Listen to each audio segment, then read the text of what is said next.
All righty. And the floodgates will open.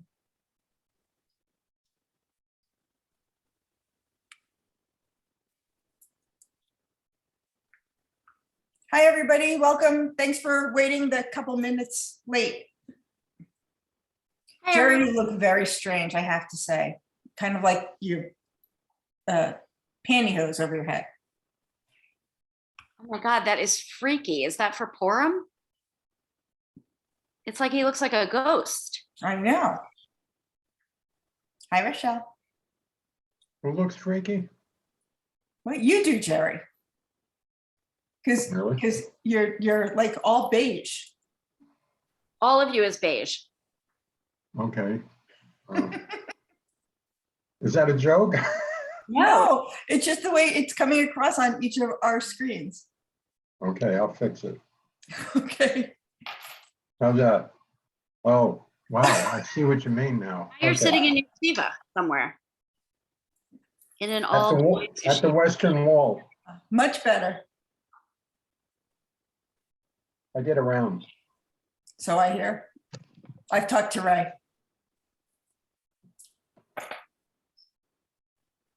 Hi, everyone. Thanks for being here. Could you hear me? I went through half a box of milk bones already. Hey, stop. I'm gonna have to get a sitter for her. Okay. So it's good to see you. No, don't do this.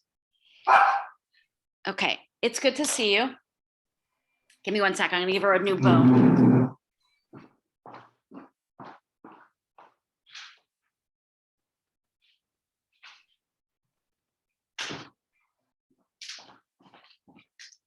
I spend my life savings on Barkworthies.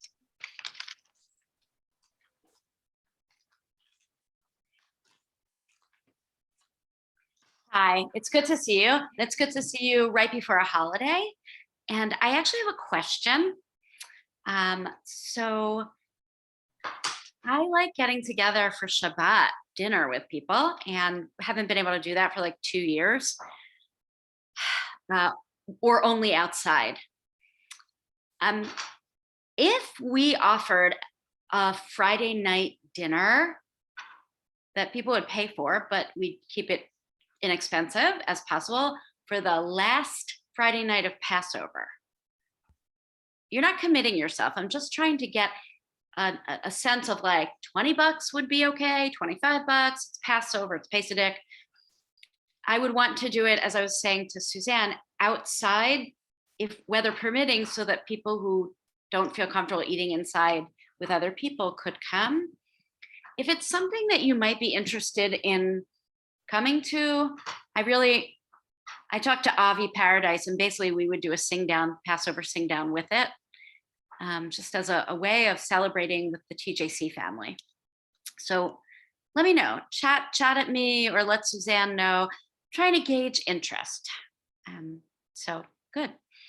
So Chag Sameach, I hope you have your Purim costumes ready, or at least in your head ready. And so I brought for you tonight things about Purim, but things that also show interesting things in the Talmud. So before we say this bracha, maybe take a moment to think about and share, just say hi, your name, and a little check-in about something good that's going on in your life or something challenging, just because we should be in community with each other. So let's do a bracha together. Baruch atah Adonai Eloheinu melech haolam. asher kitshanu Torah. So I'm gonna just ask people to jump in and say your name and something going on for you this week. It could be about Purim or not. Well, I've got big news. Tell everyone your name.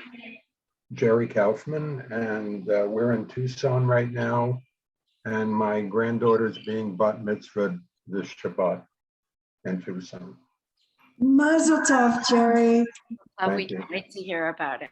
Okay, Nancy, you're up. I'm gonna just call on people. It makes it quicker. I'm Nancy Lewis.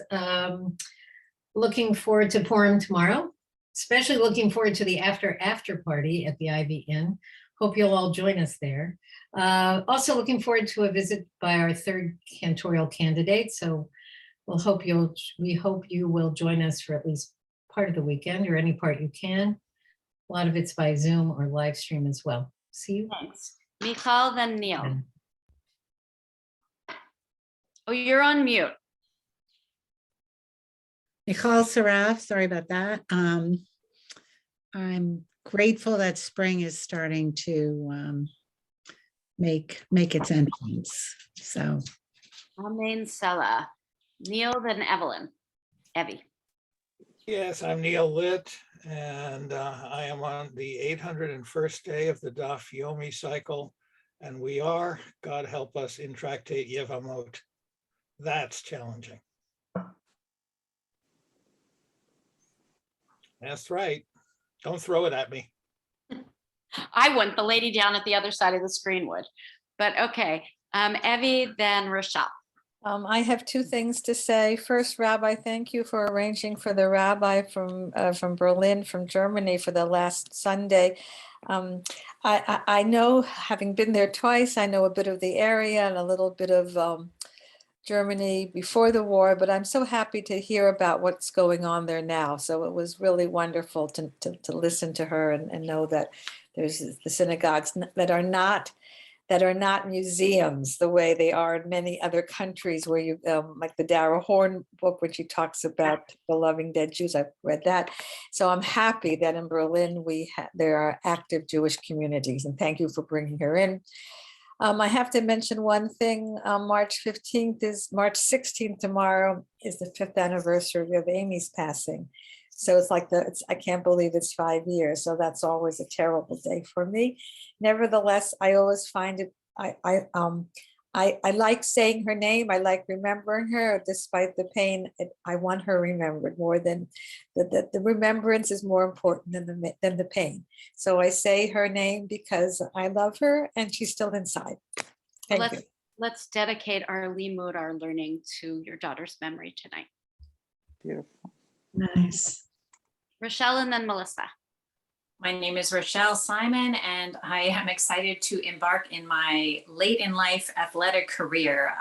In September, I did the New Jersey Senior Olympics track meet, and today I met with my track coach for the first time.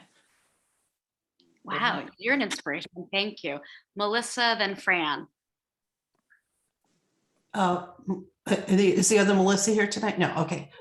Melissa Hager, hi. I don't know, nothing much is going on. I had a great celebration with a group of Hindi women on Sunday celebrating Women's Day. So that was great. Fran and then Eleni. Hi, Fran Massey-Elise. Nice to see you all.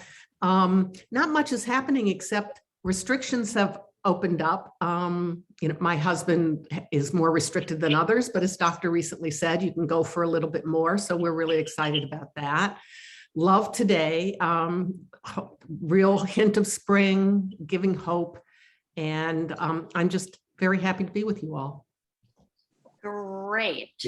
And so everyone moved around. So it's Yeah. Eleni and then Stephen and Michelle.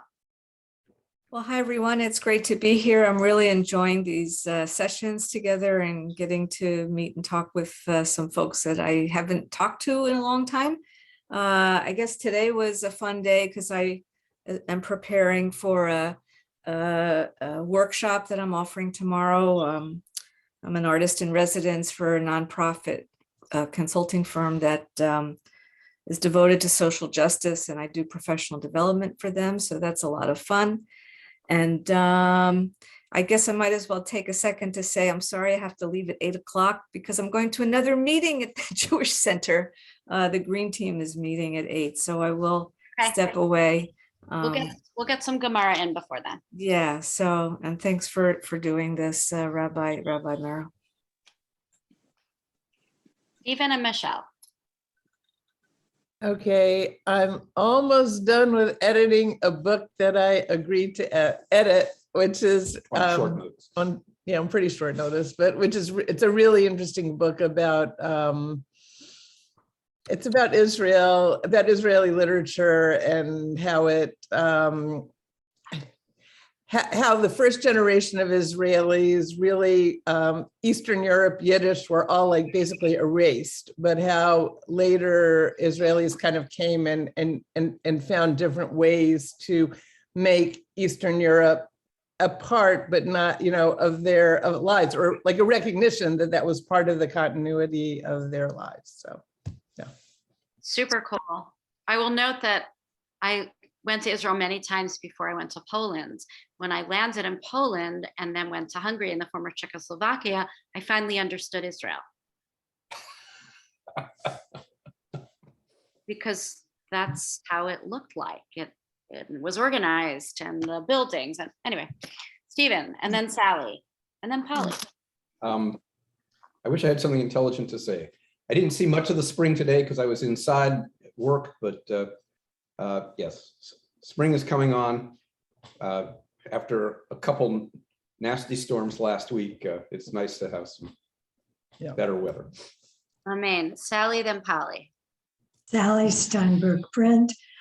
I've been overwhelmed at work. That's the bad news. The good news is that we'll have our nuclear family together for Pesach. I'm excited about that and trying to figure out how to include extended families, some of whom are not vaccinated. We have, people at risk in the family. So I'm trying to figure that out. Seder outside. Great. Polly, then Myra. So Sally, I feel you. I am feeling completely overwhelmed at work, but it's been recognized and they're actually hiring an assistant for me, or it's approved for me to hire an assistant. So help is going to be on the way. It's a good thing. Careful for what you do. Great. Myra, and then my friend Emily. Hi, Myra Weiner. It's great to be here. I'm very grateful for all the Zoom and other remote educational opportunities that Rabbi Merow and the Jewish Center have organized for us over this long pandemic period. So it's great to have this connection.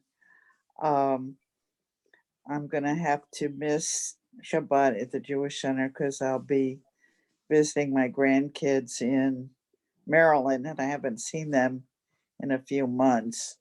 But I did bake hamantashen, and I'm working on an idea for a costume, and very excited to spend Purim with everyone. Hag Sameach. Hag Sameach. Emily, and then Avi. Well, I think that's what Argam is.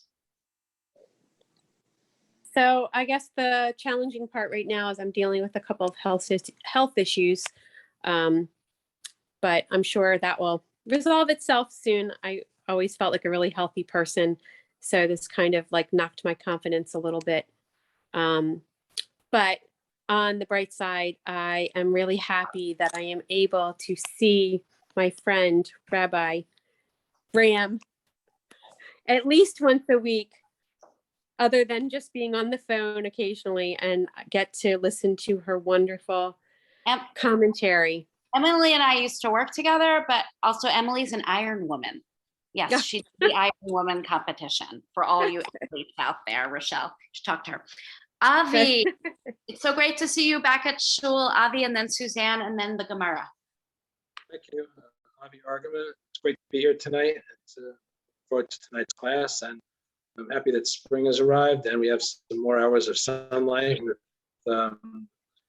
the change of time. So that's definitely a very good thing. I'm very happy about it. Amen, me too. Suzanne. I don't know if it came through on my microphone accidentally or whatever, but the birds are still out and my door is open. So that's been really nice. Saw the crocuses in the lawn, so that's good. And I got a new pair of ears. What? Oh, okay. Sorry. That's okay. These still are fine. Okay, so today we're doing 2 different texts and then 1 series of questions. And it is all lichvod Purim because I had other stuff, but I felt the need to be in the Chag, in the holiday. And I'm nervous to be at a new shul and display all my craziness. I hope you like the staff costume that I demanded they wear. No, they're all happy about it. But it is a staff-wide costume. So just look at your Zoom screens now and remember this for tomorrow. And I hope that if you're not joining us for all the night, that if you're at CJL, you're somewhere else, at least join us for part of the night. Again, Megillah pizza's at 6, Megillah readings at 6:30. All the shtick talks, we have around 20 of them that you all sent in on Thursday morning. If you missed them, we're gonna upload them to the TJC TikTok channel. So if you don't have a TikTok account, join in there. I hope we'll be outside dancing and drinking and eating by like 8:15 at the latest, please God, tomorrow night. And then hopefully by 9:30 at the bar. Okay, so what makes you sad? Name one thing that makes you sad. The news. Yeah, seeing people at war. War. I'm gonna say loss, death, illness, unfulfilled promise. Things that make me sad. Okay. We're gonna start the Gemara in a second, and now you'll understand why. You saw it already. Most of you have it, right? So I need to move you all.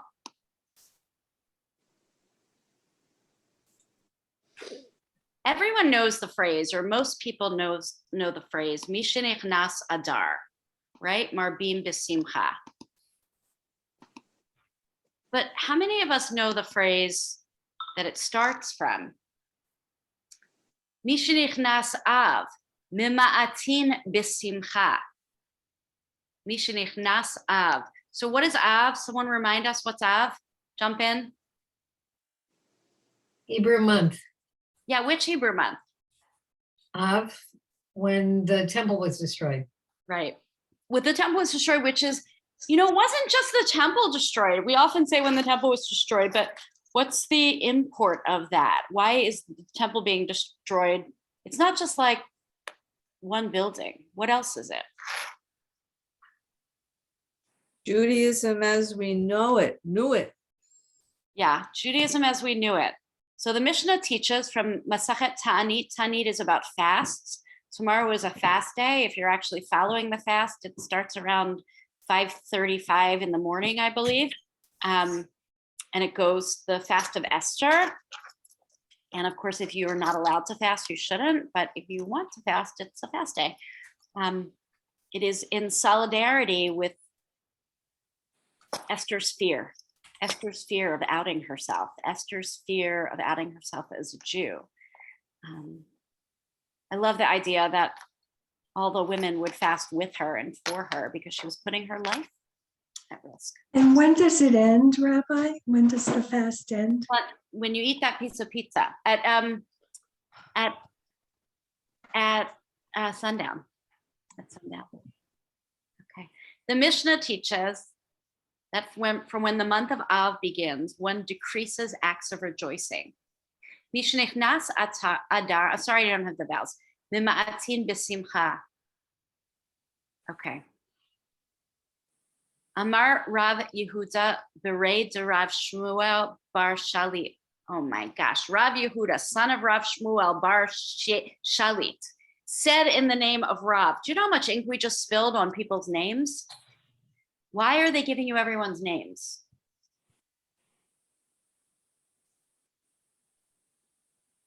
Credibility.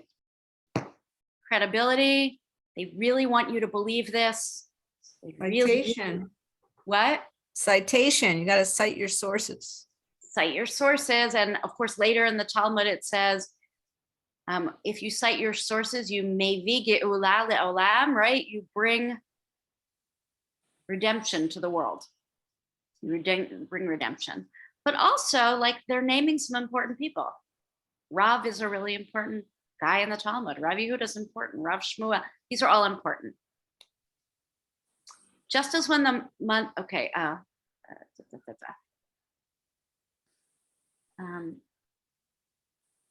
Mishenichnas av mema'atim b'simcha, kach Mishenichnas adar marbim b'simcha. And that's the phrase we know.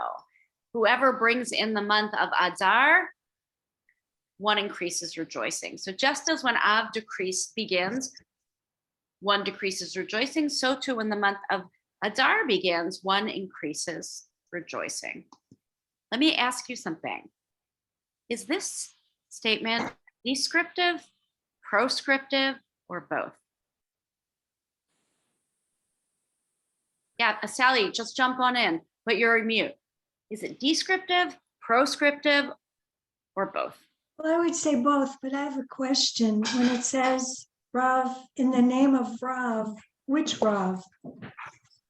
Rav's a guy in the Talmud.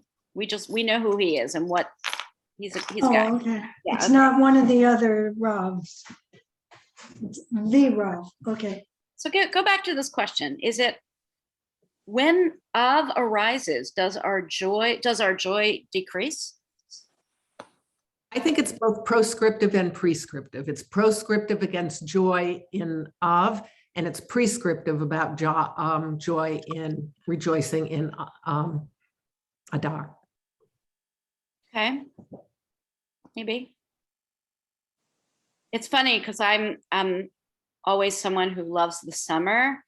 And I think that like when Av comes, it's a big bummer, especially because I'm usually in Israel. And one of the things you do in Av to decrease your joy, anyone know, is to Michelle? You don't swim. Yeah, and you don't eat meat. And so, man, I am in Tel Aviv. I want to go to a steakia, and I want to do that right after I come out of the Mediterranean. But, you know, we see how we do that. What's the next one? Whoever brings in the month of Adar increases in joy. So did your joy increase last week, week and a half ago, 2 weeks ago, 2 weeks from tomorrow, from yesterday? Yeah, 2 weeks from tomorrow. Did it increase? Did you have to do something to make it increase?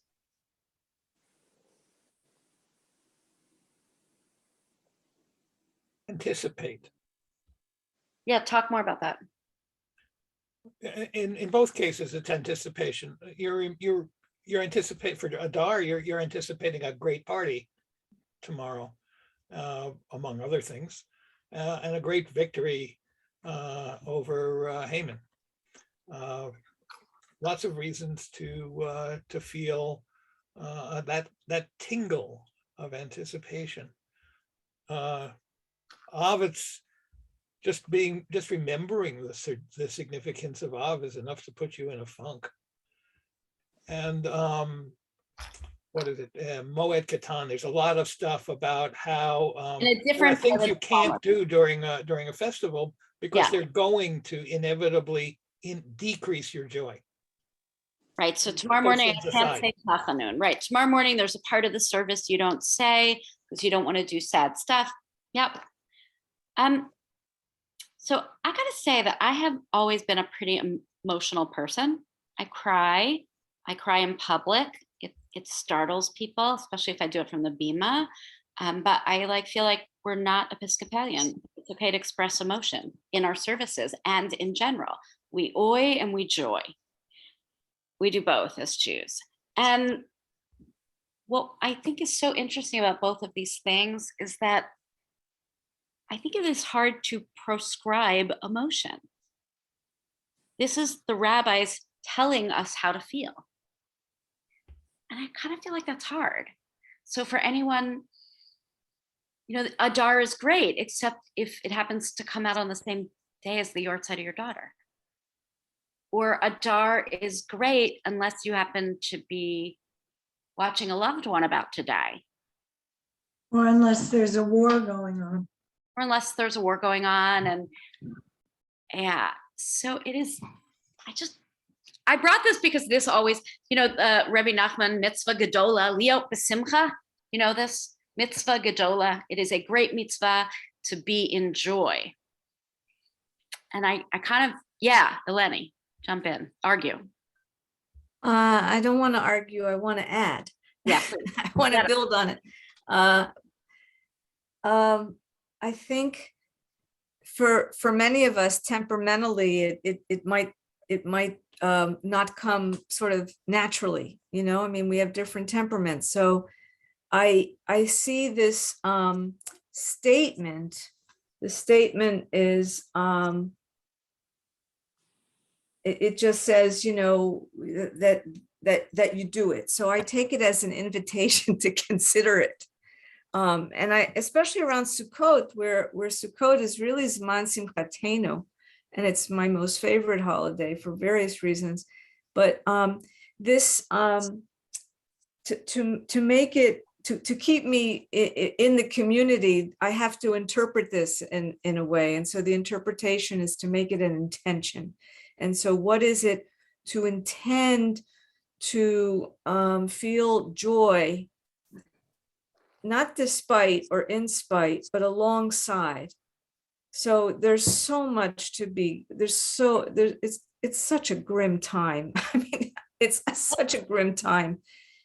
So, and alongside the grim time, the birds are really beautiful. I mean, when you hear the birds singing, so that's kind of how I try to navigate it, just to have both at the same time. And yeah, something like that. That's beautiful. Anyone else want to add to it? I want to add to it. Go ahead, Suzanne. To add, I wonder, why did the rabbis choose to say this, to make the distinction for the months, either whether it's prescribed or not?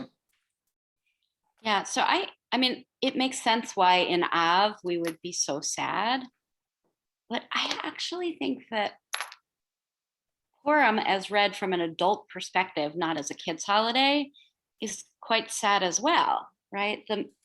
If you're in shul tomorrow night, or if you're not, read the end of the Megillah, and how the Jewish people are saved, but a lot of people die at our expense. A lot of people die, and a lot of people are hanged, and sons get blamed for the sins of their father. And it's a story again of anti-Semitism. Sometimes I think that the command to be joyous is because if not, I'd be so afraid of the story of Esther, because it is scary to think that one guy with other people listening to him could change the course of your history or Jewish history. And yet in mid-20th century, we know that's true. Obviously it wasn't one guy, it was people who followed him, but I think the story, you know, we make it such a fun kids' holiday, but it's a scary story. It's the story of, what if not? What if Mordecai didn't come into favor with the king? What if he hadn't heard some juicy gossip and got written in a good book? What if Esther wasn't there? So I somehow think it's like the rabbi is sort of reminding us, yeah, it could have been bad, but don't just focus on the end on this one. Focus on that it worked out. Because I think that much of Jewish history, it doesn't work out. I mean, we're still here as a people, but much of Jewish history, people are not. So I think it is a reminder for us to, as Eleni said, have the intention of joy. And I believe that the intention of joy comes really with the 4 mitzvot that we have to observe tomorrow night. And so I'm just reviewing them. I know that you are all longtime Jews, or this is not your first go around. So I just want to remind everyone of the 4 mitzvot, and maybe where you like to do that. So let's say you can't come to shul, where would you hear the Megillah? Zoom. Yeah, come on and Zoom, but you know what, before that, if you couldn't get to shul, it's not that long a book. It's 9 chapters with one coda, small chapter, one small 10th chapter. If you can't get to shul, read it yourself. Read it the next day too. The next three, I think, the next three mitzvot, I feel like, are the mitzvot that really teach us what it is to be a Jew and to be a person. So Sudat Purim, a festive meal. Why is that important? I mean, we've all learned that from the pandemic. Why is a festive meal with family and friends important? That's how you celebrate. You eat a meal together. We eat a meal together. That's how we celebrate. For so many, it's been just you and your partner, or if you're alone, just you. And that's been hard during the pandemic. A Sudat Purim is reminding ourselves that we don't just celebrate by going to shul. We don't just celebrate by reading a book, but we eat together. We break bread with friends. But I think the other two mitzvot just remind me what I love about this holiday. That we have to give equal attention to mishloach manot, gifts to friends, spelled incorrectly. I'll catch that. My editor didn't. And gifts to the poor. So the question is, what kind of gifts to friends? What do our rabbis tell us? It's actually in Megillah, just not right this page, just a few pages before. What do you have to give in mishloach manot to make them kosher mishloach manot? I don't mean the kasher, to make them good mishloach manot. At least 2 cooked items. At least 2 cooked items, meaning it's not like a throwaway gift. It's a gift from you. Anyone have great mishloach manot they've ever given or received? What's in them? What's in the best mishloach manot you've ever given or received?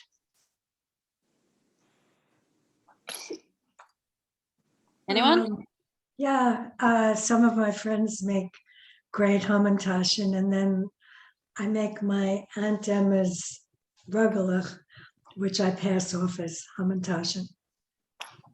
Okay, anyone else? That's good. I'm happy to have some rugelach. Well, the best one I've ever received was a bottle of really good champagne and a thing of Ben & Jerry's. That was really good mishloach manot. So I want to just say that you don't have to just give hamantashen. It's about giving gifts. It's about saying, I want to give of myself to other people.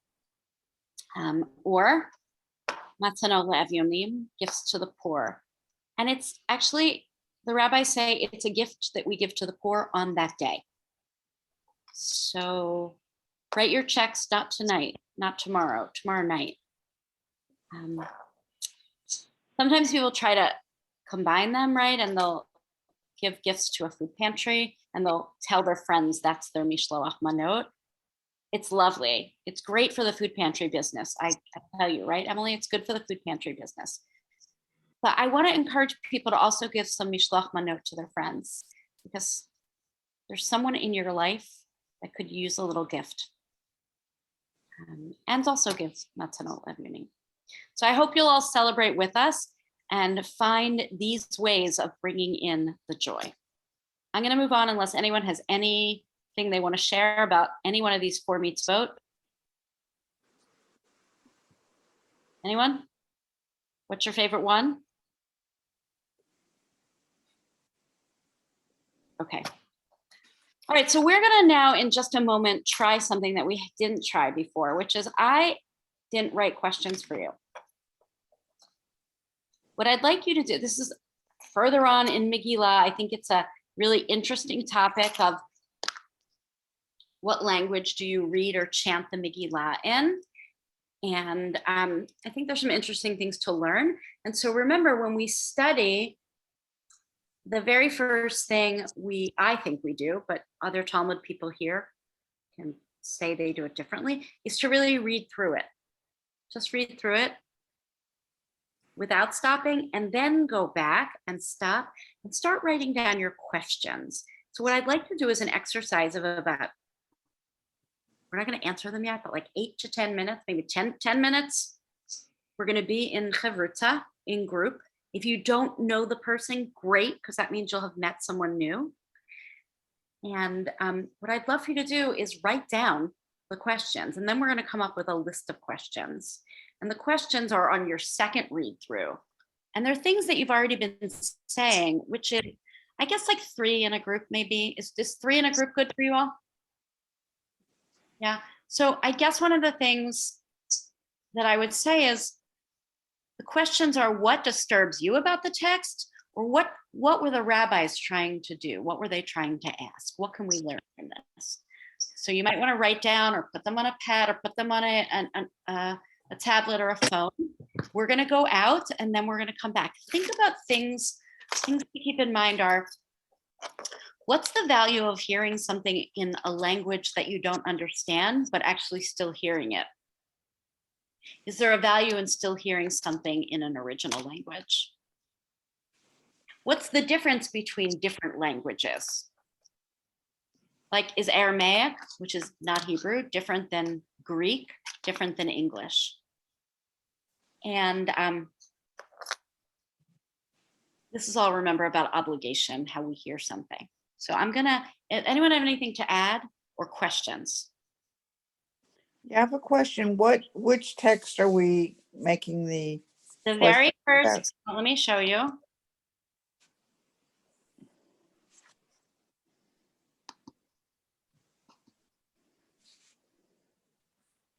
And this, by the way, I do have Nikud. Okay. I do have the vowels for the people who.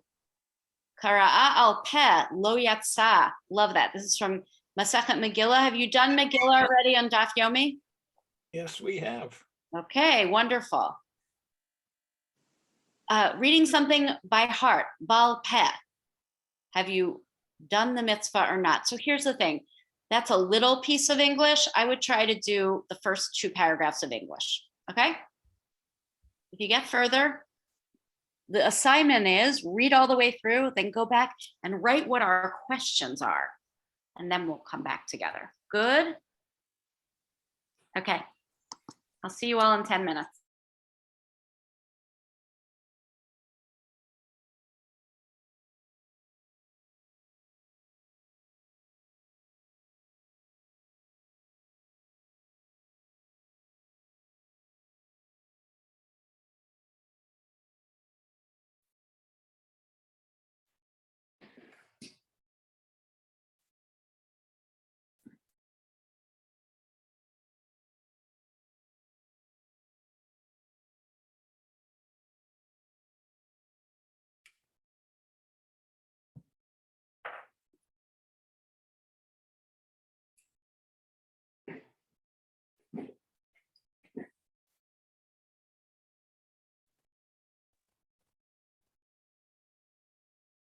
Hi. Can you drop the text in the chat so that everyone will get it? I can try. I did put the thing in there, but let me see. You know, I'm not sure that I can do that with them in their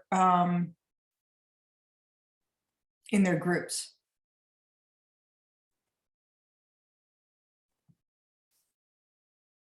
Oh, yes, I can. Yes, I can.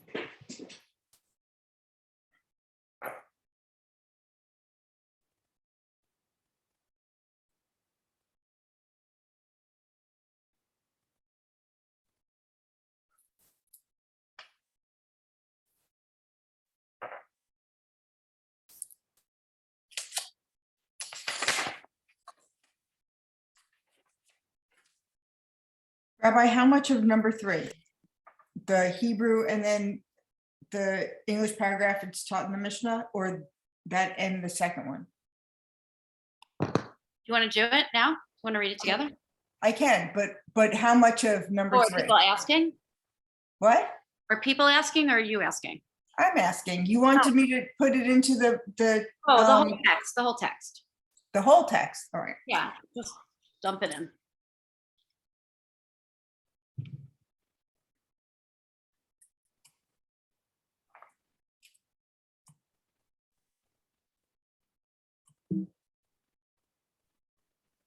We'll see what happens. I've never done that.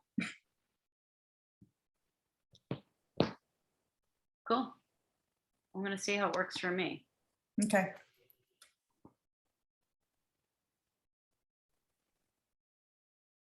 I don't see it.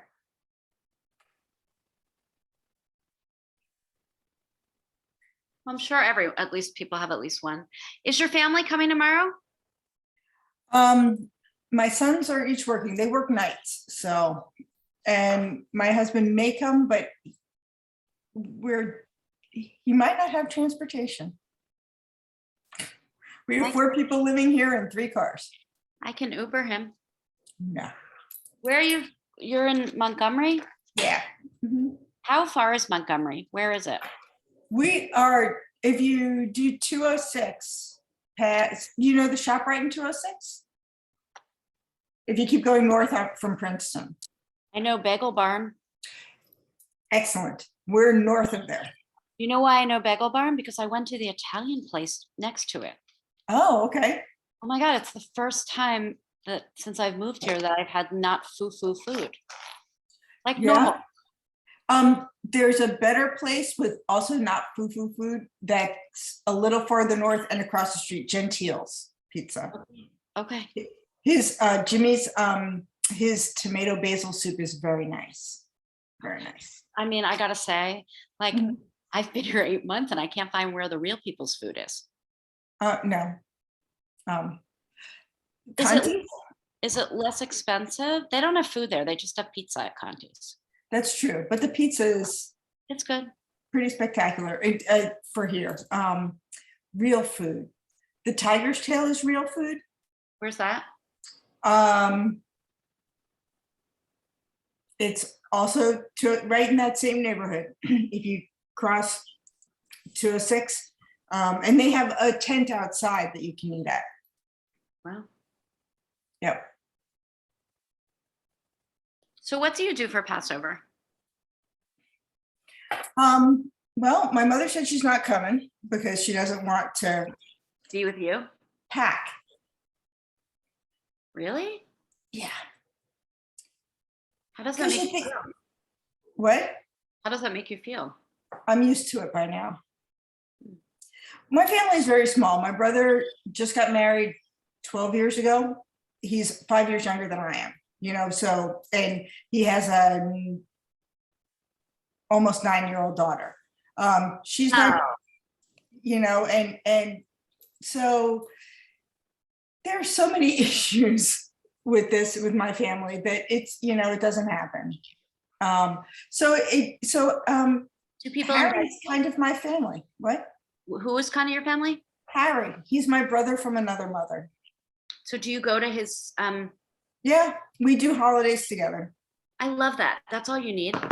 It is. So it is family. It's just not blood. And it's really good. Does your husband go? Oh yeah. My husband runs a pretty mean Seder. Yep. Yep. He got the marching orders that it's a Jewish family and to be involved early on. The sons are making their way. I respect it. There's nothing I can do about it, but I knew that was what was going to happen no matter what. You know, they're their own people. Really? Why did you know that was going to happen? Like I'm just pulling the text up. I don't know why I knew that was going to happen. Well, you know what? I didn't know it was going to happen. I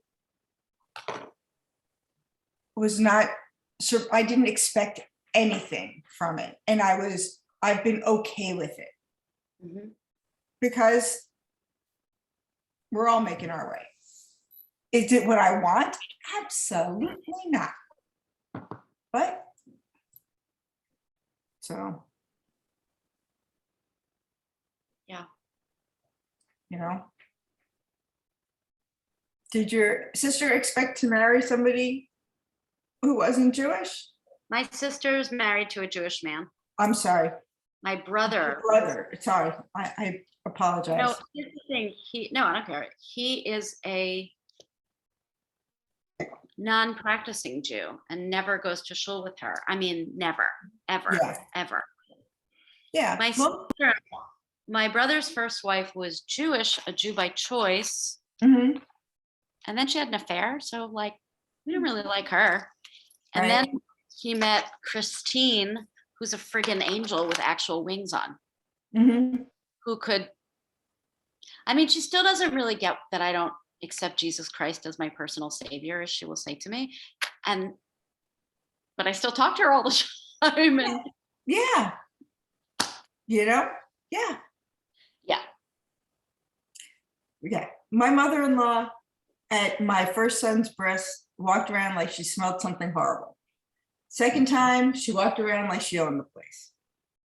So, you know, at our wedding, it was just a rabbi, because I said, you know, this is what we want. This is how it's going to be. And she said, well, I hope there are no surprises at the wedding. And we're like, well, what could that possibly be?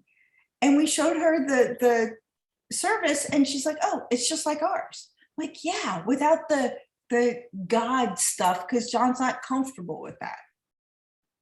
So who did it? Joel Gore. I don't know who that is. He was a Reform rabbi back in the day, but this was 1990, so out of New York. Great. Yeah, so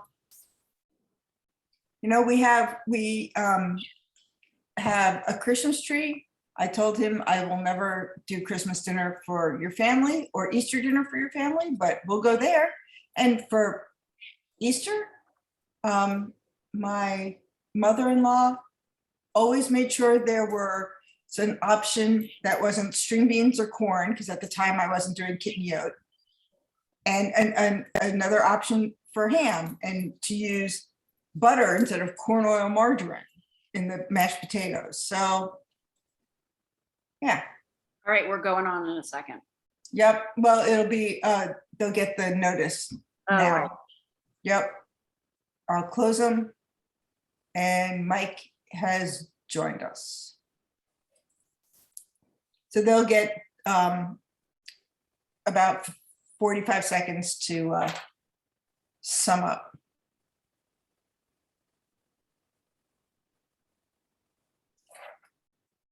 So Mike, on this wonderful warm day, this is the day you choose to wear a sweatshirt?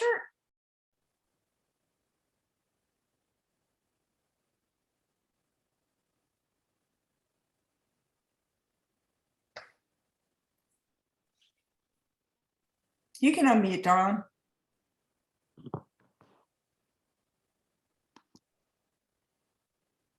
Mike, how you feeling? Okay, we're coming along well, thank you. Thank God. Cool. And yeah, it's good. Did you get outside today, Mike? No, Oh. people let us out. Oh,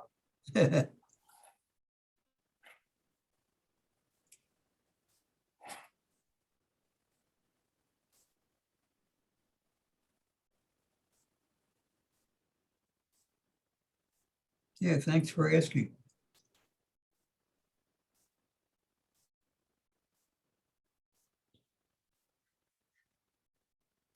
okay, Rabbi, your flock is back.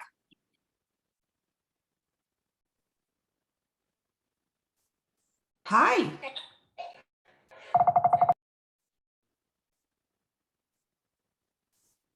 Oh, everyone's back. Great. How are you? Great. Okay. Want to get 10 minutes in before the green team has to meet. So Confused. confused. I don't think this is a good one. I think it's okay. So confused. How many of you speak a language other than English? Or Hebrew, other than English or Hebrew? Oh, what do y'all speak? French. Nice. French. I think we can agree, though, it is different reading something in translation, right? Translation is interpretation. Exactly. Okay, so I'm gonna take a list of what are the questions you came up with. Wait, I'm pulling the text up though for me to look at. Give me one sec. What are some of your questions? Well, our basic question was, what was the original language of the book of Esther? And it seems that it might have been Aramaic, which makes this very confusing. Yeah. Okay. So what's the original language? What else? Who else has more questions?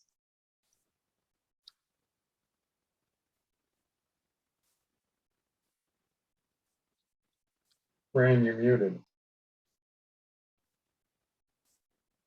I'm so sorry. I hate when I do that. We had some individual questions in our group, but I think a lot of them focused on the question of how hearing and seeing, meaning you have to both see the book, read the book, and hear so that people can hear it out loud. So how does hearing and seeing make something more memorable? Is that fair, guys? Was that was that the kind of thing we were struggling with? Yeah. It's awesome. Anyone else? Yeah, we had a similar question, and it was, must there be only one best way to remember? Because people have different styles of learning. Some are auditory learners and others are more visual and need to see it. Unfortunately, I don't think the rabbis of antiquity read Howard Gardner, but it would be good if they knew about different kinds of intelligences. You're right. But I think they kind of did know that, is what you're saying. They did know that we all learn in different ways. Who knows? Okay, other things. But what if you don't have access to a book? Should you steal one? Is it good enough to try it by heart?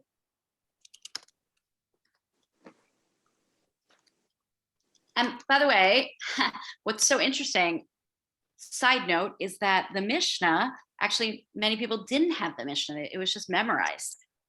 So here you're saying you can't do it by memory. Interesting. I think we struggle to understand why it was so important to read it versus, say, reciting it, why that really made such a difference. And I was wondering how many people could read if that was, a way for, if the rabbis were the ones to read it. Yeah, I actually think that's so interesting because I think we're probably in a parallel time where not everyone can read the Megillah. Even if you read Hebrew, you may not be able to read the Megillah because we chant it. Any other questions? You can throw them in the chat too, like I have been. If think you Mike has hear his hand the up. Megillah read in Hebrew and you don't know Hebrew, have you fulfilled the mitzvah of hearing the Megillah? Now, why wouldn't they have answered that question, asked that question? Why wouldn't they have asked that question? Because they knew Hebrew. Not all of them. This is at a time when people spoke Aramaic. Well, these people, the people here, right? They're Amcha. They're the people outside of them didn't necessarily know Hebrew, but the literate class that wrote the Talmud knew Hebrew. They knew But Hebrew. the women did Right. not. Right. The women didn't. But That's the why the mitzvah to hear, ketubah was written in Aramaic. Neil, jump back in. the mitzvah to hear applies to all the people, not just the literate people. Exactly. Yeah. So then what's the value of hearing something that you don't understand?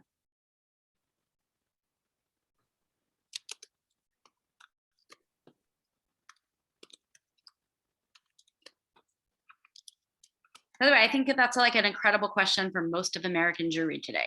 Not the people on this Zoom, but much of American Jewry that doesn't know Hebrew, right? We have people who really don't know Baruch Atah Adonai. But something about the experience of hearing a blessing in Hebrew feels differently to them. Why do you think that is?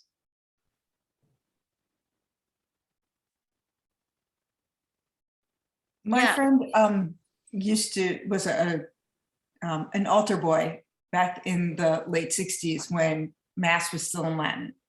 And he felt that put the fear of God into him. So I wonder if there's some similar kind of, it holds more mystery that way. Maybe. Anyone So have being Yeah. a non-Hebrew speaker, I mean, I do know tiny bits of prayers, But for me, it's not a fearful place for me. It's a place of comfort. It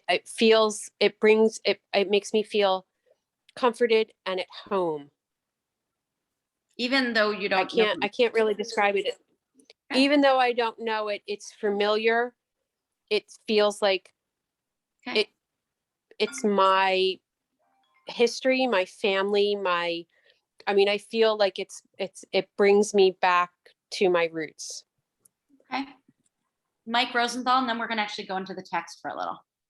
Yes, what I was going to say before was, for those people who could read, it established a common baseline from which interpretations could be gotten, but at least they had something to work with to start with. Great. So some of the questions that I'm always thinking about actually have to do with why are we bringing up Amalek here? And I'm always interested in Amalek because I think it's like probably one of the most difficult of the mitzvot. I wish if you were there in Shul this week, the kid, the bat mitzvah girl, spoke about Amalek, and she spoke about it thinking about her father and grandfather, who grandfather was in a Stalinist labor camp for 7 years. So it was sort of making like the analogy that Stalin is like Amalek. So it was very moving from this kid, but yet the question is, Amalek, what does it mean to remember Amalek? Let's go back to the actual text. Okay. Minalan, beautiful word for those of you who are in the Hebrew. It is taught in a Mishnah, but how do we know that? How do we know that? If one read the Megillah by heart, he or she has not fulfilled his or her obligation. The Gemara asks, from where do we derive this? How do we know that? Because it sounds crazy. It sounds like, well, if you know it, you know it. Why shouldn't you just be able to read it? Rava says, this is derived by means of a verbal analogy. So what I wanted you to see here is that often the Talmud, if it doesn't have a precise answer, it gives you a convoluted answer. For those of you who are doing Daf Yomi, would you agree with that? Yeah, so. Sure, absolutely. Yeah, so this is a good example of, I think the Gemara really doesn't have a good answer to this. And so it's like, let me do a little bit of literary gymnastics. Let me show you that this is like, I don't have, the Gershon Cohen from the former chancellor of JTS used to say, if there's one good answer, the rabbis will tell you. And if not, they'll give you 10 pages of stories. Here we have some pages of stories. So he says we're going to have a verbal analogy. So what does he do? He goes to the actual book of Esther. Where else would he go? It's so smart to go from that book. And it says there, these days should be remembered. By the way, what would be your intuition if the phrase said these days should be remembered? In Hebrew, it's v'hayamim ha'ela niskarim. Wouldn't one think that if the days were niskarim, remembered, then it would be okay to have memorized the Megillah? Right? It actually doesn't make sense. Okay. And it's written elsewhere, and the Lord said to Moses, write this for a memorial book and rehearse it in the ears of Joshua, that I will utterly blot out the remembrance of Amalek for under heaven. Just as there, the Amalek text, remembrance referring specifically to something written in a book, in this book, so too here in the Megillah, it's about remembering something through a book. Let me ask you something. Do you guys buy it? Do you buy this argument? Actually, I do. And I buy it because oral transmission has already been proved to be extremely fragile, which is why we have the text in front of us here that should never have been written down. Correct. If you have an oral text, it gets corrupted pretty fast. Babylonian Talmud is a good example. It gets corrupted fast.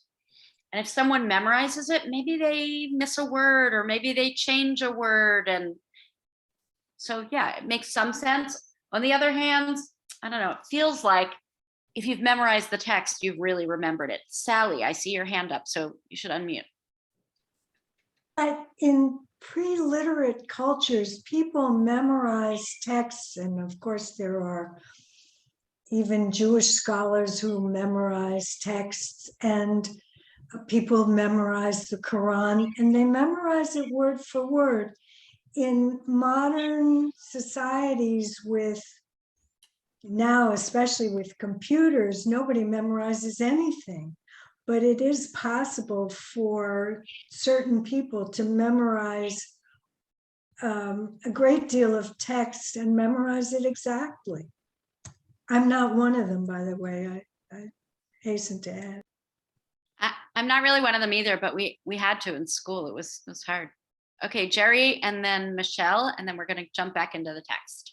Well, this is just a side note, but it's ironic that the Mishnah and Gemara are referred to as the Torah Shebaal Peh. Yeah.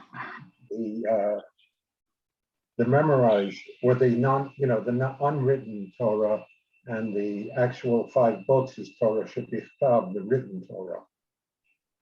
Right, but and of course we study it though in written form, right? But yes, that's what makes this text a little funny. This is Torah Shebaal Peh. This is memorized text in written form, saying you shouldn't memorize text. Very, very, and maybe there's something Purim about it. You know, Purim Torah, funny about it. I find it amusing. Michelle. Okay, so when I was looking at the 2 verses, or the 2 parts of the verses in the Hebrew, so they're both talking about remembering. They're talking about remembering something bad, I think. They're in one in the context of the Megillah, and one in the context of Amalek, or people who were bad to the Jews. But then it says in the verse on Amalek, it says Katov Zot Zikaron Basefer. So it's saying that to remember, that you have to remember these times, and you have to write them down. They have to be where you can see them written down. So so I think just that comparison is important. It's really important. It's actually really critical. I should have said something earlier. Polly, let me just make one more note about it, which is that what is the stronger source here? The Exodus source or a source from Esther? Exodus. Exodus. Always the earliest source is the stronger source. So that's what you go back to. So yes, it's proving that. Polly. I think that memorizing and remembering are completely different things. I could memorize a physics equation and have no idea what it's about. So I think remembering something, you're really learning the lesson, understanding it, knowing the context, the meaning behind it. Okay, that's interesting. By the way, I wouldn't even be able to memorize the physics equation. So, okay, we're going to keep going back in. These days should be remembered. I do think you're right. The Hebrew is a little condensed and better. So maybe I'll read just the English. That is the Hebrew, just as there in a book, so too here in a book. Makes a little more sense. Okay. Umimai tahai zichira kiriahi. The Gemara raises a question, but from where do we know that with this remembrance, it's actually about reading? And for some of you have said it, that you remember better when you read it. And that's what they're saying. Where do we know that this remembering is better when reading? Perhaps it just merely is looking at it. And the Gemara says, no, it should not enter your mind to say that. One might have thought that it suffices for one to remember this silently in his or her heart. But no, what do they want you to do? You have to remember it, and then you have to actually say it. Say it. Zachor bapeh. If you're looking up at the Hebrew, if you see, I love that they say Zachor yachol balev. You can remember something in your heart much different than actually vocalizing it. And I think the rabbis here really get that when you really want to learn something, it can be in your heart, but to actually sort of testify, you got to say something. You have to actually have that speech there as well. The rabbis are asking us for this particular book, for this particular story, to engage by reading, remembering, having it in our heart, and vocalizing, all of it. Maybe Myra, they did understand that you need more than one sense to learn. Fran. I was just going to say there's the old adage that you don't really know something until you're able to teach it. So to sort of say it out loud, that it is through partly that process, right, that you come to understand maybe in a different way, with inflection, with having an audience, with those kinds of things. Yeah. Yeah, I agree. Anyone have anything else they want to say? Yeah, Jerry? There are certain prayers that must be said aloud in our prayer books. And like the Shema, for instance, or on the high holidays, there are a lot of prayers that have to be said aloud as a group and so on. And I think, it's like a declaration that they want imprinted in your mind by saying it aloud. Yep. Okay, I'm going to where it says, if one read Megillah in translation. Now you'll see that in the English it says translation, but it adds in the word Aramaic. They're not saying the word Aramaic here because they have it in Hebrew, Targum. So the rabbi's Targum means Aramaic, means the language, the translation. He has not fulfilled her obligation, or his obligation, so the Gemara is going to continue. Hechi dame, what are the circumstances? If we say that it was written in biblical text in Hebrew, then he should read it in Aramaic, and he read it in Aramaic, then this is the same as reading it by heart, meaning they haven't really read it. So the question is, can you read it in translation or not? Keep going further. The Mishnah continues, for those who speak a foreign language, loazit, right? A foreign language, you may read it in that language. What do you think? Should you read it in Hebrew or in English?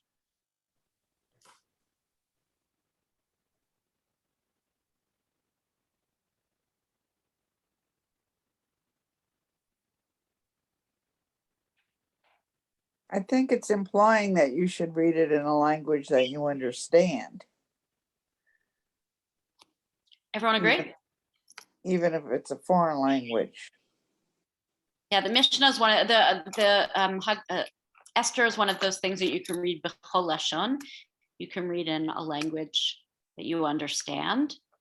So then what again would be the value of reading it in a language we don't understand?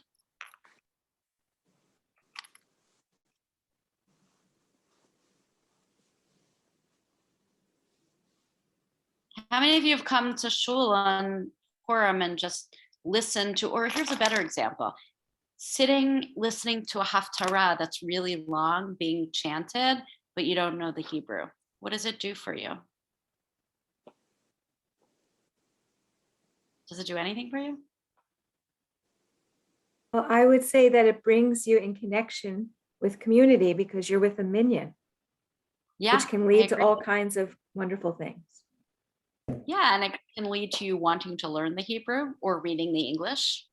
You can listen to the melody of it. You can understand how it was put to a tune. Why do you think they worry so much about what language it's read in?